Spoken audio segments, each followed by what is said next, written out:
السلام عليكم ورحمة الله وبركاته. أصحابتك وحرن جنالك مركز سود وهذا أدي هذا وما هالسنتين مقال كانوا حربا إن ندخل وذاقو حجو مريا كبحتان كعيدا ماذا آيس قبل كمينيسوتا إلا يهدا دولده إمسا أسكري أو عيدا ماذا آيس أي كقاضي أرنتها سواها كهذلي نينك ترام وحل ساري أرمها قبل كمينيسوتا توم هامان sidoo kalena waxaa jirta in wasaaradda amniga gudaha miisaaniyadii laga jartay maadaama Congress-ka labada xisbi ay isku raaci waayeen qaabkii lacag loogu ansixin lahaa iyo isbedelka lagu sameynayo dimuqraadiyiintu maxay dalbanayaan sidoo kalena arrintaasi Tom Haman wax laga weydiiyay muxuu ka yiri arrimaha maskaratiga ciidamada ICE ay xiranayaan sidoo kale waan idin la wadaagaya miisaaniyadan laga jaray wasaaradda amniga gudaha ICE ma saameynaysaa maadaama ay jirtay lacag sharcigeeda big beautiful bill-ka loo ansixiyay sidoo kale waan idin la wadaagayaa waxaa jirta qaar ka mid ah xubnaha dimuqraadiyiinta ee ku jira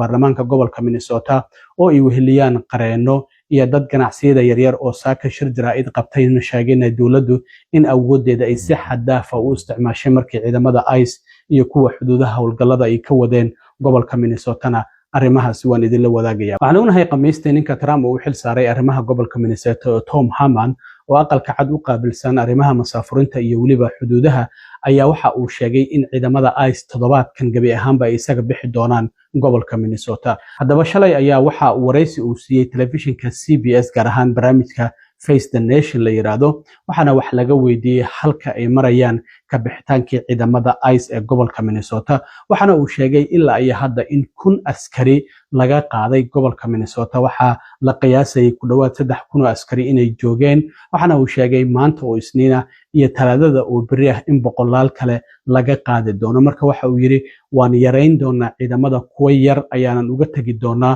oo baaritaanada socda iyo haddii ay jiraan dad khatar ku ah ammaanka shacabka gobolka Minnesota inay soo qabtaan ayaa looga tagi doonaa marka waxa uu sheegay in inta badan la filayo toddobaadkan in la dhameystiro ciidamada ugu badan in laga saaro gobolka Minnesota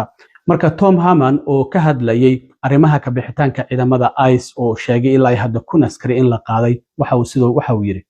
Well, look, we already removed well over 1,000 people, and as of Monday or Tuesday, we'll remove several hundred more. We'll get back to the original footprint, with the exception of the agents there to do the fraud investigation. Will stay there and continue their work until they're done. The agents investigating the church issue, where the people went into the church, they'll stay and get that work done. But there will be a small force, a security force, what we call RFQs, our security forces that will respond to when our agents are out and they get surrounded by agitators and things got out of control. And they'll remain for a short period of time just to make sure the coordination, the agreements we have with local and state law enforcement stay in place and they respond to a public safety threat when needed. waxaa sidoo kale wax laga weydiiyay xirnaanshaha wasaaradda amniga gudaha oo ciidamada ICE-na ay hoos yimaadaan waxa uu sheegay arrintaasi aqalka cad iyo Congress-ka ay u taala ayuu yiri laakiin arrinta muhiimka waxay tahay waxa uu sheegay isaga nafsad ahaantiisu in uusan jeclayn maskaratiga laakiin waxa uu yiri waxa badatay hanjabaadaha iyo sidoo kalena qatarta ciidamada ICE ee howlgallada sidaas darteed si ay u difaacaan ammaankooda oo wajigooda aan loo arkin ay maskaratiga u xiran yihiin waxaana uu sheegay isaga nafsad ahaantiisa in uusan maskiga jeclayn waxyaabaha xisbiga dimuqraadiga ay ka dalbanayaan aqalka cad waxa kamid ah in ciidamada ICE loo sameeyo ID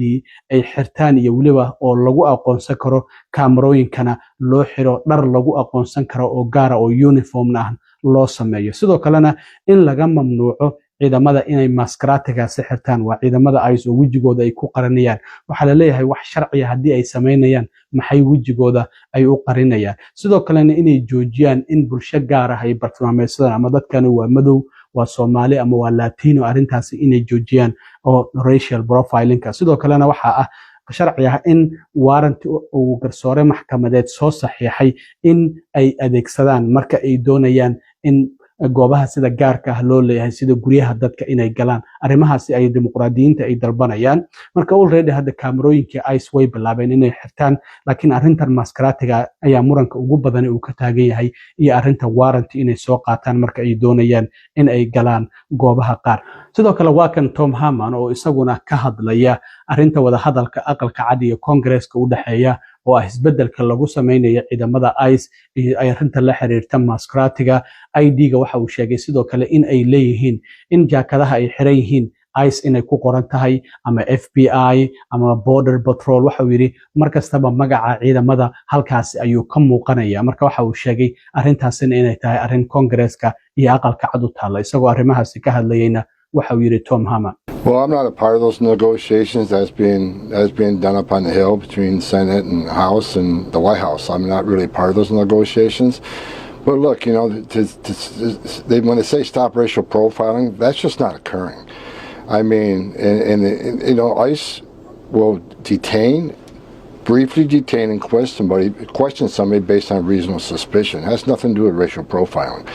As far as the mask, look, you know, I don't like the masks either. But because threats against ICE officers are up over 1,500%, actual assaults, and threats are up over 8,000%. These men and women have to protect themselves. As far as identifying themselves, they all have placards identifying themselves as ICE, ERO, HSI, DEA, FBI. So they all have placards on them. So I'll let the White House and members of Congress, you know, fight that out. But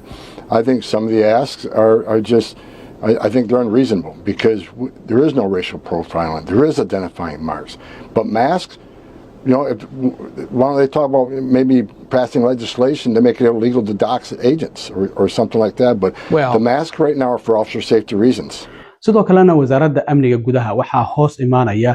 hay'adda TSA-da waxaa hoos imaanaya hay'adda maareynta masiibooyinka ciidamada xuduudaha kuwa ICE dhamaantoodba hadda miisaaniyaddii waa laga jartay laakiin ICE waxa la leeyahay waxaa jirta sharcigii the big beautiful bill lacag 75 milyan oo madaxweyne Trump 4 bishii July ee sanadkii hore 2025 uu saxeexay in ay ugu jirtay marka waxa la leeyahay arrintan miisaaniyadda laga jaray hadda wasaaradda amniga gudaha ICE ma saameynayso maxaa yeelay lacagtaasi ayay haystaan lacagtan waxaa jirta sidoo kale in xarumaha dadka lagu hayo detention centerska in lagu ballaarinayo hadda la leeyahay goobo fara badan ayay wali dhisayaan marka arrintaasi ICE inaysan saameynaynin ayay u badan tahay sidoo kale dhinaca gobolka Minnesota ciidamada ICE intii howlgallada ay wadeen xadgudubyo fara badan ayay sameeyeen waxaa jirta hadda garsoore amar soo saaray xarunta dadka ICE marka ay qabtaan waxa ay geeyaan xaruntooda la yiraahdo Webel Building halkaas oo dadka si ku meel gaar ah loogu sii hayo ilaa iyo inta sida Texas ama gobollo kale Louisiana loo qaadayo marka garsooraha amarka uu soo saaray waxa kamid ah qofka marka meesha la geeyo horta waa in registration number loo sameeyaa waxa ay sameyn jireen waxyaabaha hadda lagu qabsaday dawladda waxa kamid ah qofka marka ay qabtaan isla markiiba ay geeyaan Webel Building waa laga sii qaadaya diyaarad ayaa lagu qaadaya marka ay dadkii loo dacwoodo oo garsoore maxkamadeed uu amar ku bixiyo in qofkii la soo daayana way adkaanaysaa inay si degdeg ah ku soo daayaan marka waxa la leeyahay dawladdu amar maxkamadeed oo fara badan ayay jabisay oo dad la garsoore uu amar ku bixiyo in la soo daayo ayay haddana muddo xabsiga ay ku sii hayeen marka in registration loo sameeyo qofka ka hor intii aan laga qaadin qofkiiba waxa adagba in la helo meesha uu ku xiran yahay in la helo ayaa adagba isla markiiba waa la boodayaan sidoo kale waxa kamid ah in loo sameeyo in luqado fara badan qofka in qareen loo qabto isla markaana luqadaha sida Soomaaliga Ingiriiska iyo luqadahaas ay kamid yihiin qofkii waa in turjubaan loo hela within 1 hour gudahood marka la geeyo xaruntaasi detention centerka waa in qareenkiisa access loo siiya sidoo kalena waa in aan xarunta Webel Buildingka aan laga qaadi karin 72 saacadood ugu yaraan 3 maalmood waa inaan laga wada karin maxaa yeelay haddii garsoore maxkamadeed uu amar ku bixiyo qofkaas in la soo daayo wali Minnesota ayuu joogaa waa la soo dayn karaa laakiin qofkii haddii Texas la geeyay waxay noqonaysaa soo celintiisii inay waqti dheer qaadato marka ilaa iyo 2 toddobaadna sidoo kalena qofku xitaa in ay suuragal noqon karto in lagu sii hayo goobtaasi oo si degdeg ah aan loola ordin amarka garsooruhu uu soo saaray ay arrintaasina ay ka mid tahay dhinaca kale xubnaha dimuqraadiyiinta ay ku jira baarlamaanka gobolka Minnesota iyo sidoo kalena hay'adan ACLU oo u dooda xuquuqda dadka shacabka ah ee madaniga iyo qaar kamid ah ganacsiyada yaryar ee shir jaraa'id qabtay mid kamid ah qareenada ACLU ayaa waxa uu sheegay in dawladdu ilaa iyo hadda xadgudubyo fara badan oo dastuuri ah ay sameeyeen isla markaana awoodeeda ay ku xadgudubtay. Wuxuu yiri ilaa iyo 700 oo cabasho ah ayaa na soo gaartay. qodobo ka mid ah dastuurka ayay dawladdu jabisay oo dadka ayay ku xadgudubtay. waxaana uu sheegay arrintaasi isla xisaabtan inuu jiro oo gobolku tallaabooyin fara badan oo arrintaasi la xiriira uu qaadayo. haddaba waa kan isagoo shirkii jaraa'id oo maanta ay xubnaha dimuqraadiyiinta ay qabteen isaguna uu qayb ka ahaa ka hadlay. What we have witnessed in the last 2 months is one of the largest deprivations of constitutional protections in the history of our state. It has touched every corner of our state, every aspect of daily life, and the full extent of the harms of Operation Metro Surge are just beginning to be felt and to be tallied. Minnesotans have been detained, Minnesotans have been disappeared, and Minnesotans have been killed by reckless, unaccountable federal agents. The Department of Homeland Security, Customs and Border Protection, and Immigration and Customs Enforcement have trampled on our constitutional protections, violating the 1st, 2nd, 4th, 5th, 6th, and 10th Amendments. The ACLU of Minnesota has received over 700 reports of constitutional violations in the 2 months that our reporting portal has been active. That's nearly 200 more than when I testified before the Senate at the end of January. The federal government has not only violated the rights of Minnesota and Minnesotans, they have trampled on the separation of powers, violating nearly 100 federal court orders in January alone. This is a constitutional system at risk of breakdown. When Minnesotans' constitutional rights are violated, their attorneys go to courts to seek remedies, and when the courts grant those remedies, the federal government must comply. When the federal government does not comply, you arrive at where we are now. Thousands of Minnesotans separated from their families, unable to contact their attorneys, unable to locate their lost family members, detained in squalid conditions around the country, and treated as pawns in the federal government's campaign of racial and ethnic violence.